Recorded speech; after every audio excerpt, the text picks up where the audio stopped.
இன்றைக்கி நம்ம மாடி தோட்டத்தில் வந்து இந்த குட்டி கொத்தவரங்காய் அறுவடை தான் பார்க்க போகிறோம். இங்கே பாருங்கள், செடி ஆனால் ரொம்ப சின்னதாக குட்டி குட்டியாக இருக்குது. ஆனால் அதே போல் காயும் நல்லா கொத்து கொத்தாக இருக்குது பாருங்கள். இதோட சைஸை பார்த்தீங்களா? இந்த சுண்டை விரல் பெருசு தான் இருக்கும் உங்களுக்கு. இங்கே பாருங்கள், இது ஃபுல்லுமே இருக்குது பாருங்கள். அப்படியே இது பறிக்கிறது தான் கொஞ்சம் கஷ்டமாக இருக்குது. ரொம்ப நேரம் பறிக்க வேண்டியதாக இருக்குது. அதே போல் இந்த செடியிலையும் இருக்குது பாருங்கள். இதில் 2 செடி இருக்குது. இந்த செடியிலையும் வச்சுருக்கு பாருங்கள். இப்படி ஃபுல்லுமாக வச்சுருக்கு.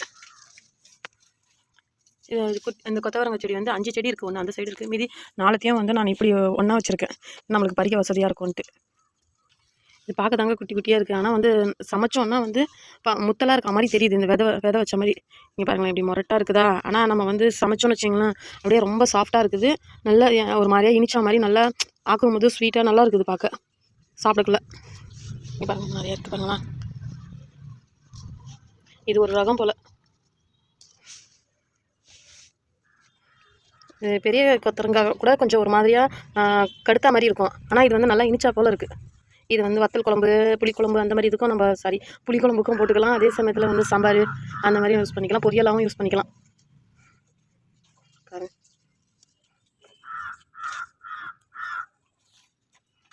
இது குட்டி குட்டியாக இருக்கிறதுனால நம்மளுக்கு வந்து இது 1000த்துலேயே வந்து நம்மளுக்கு இந்த நெகம் வழியே வந்துடும் நம்மளுக்கு. அப்படி இருக்குது.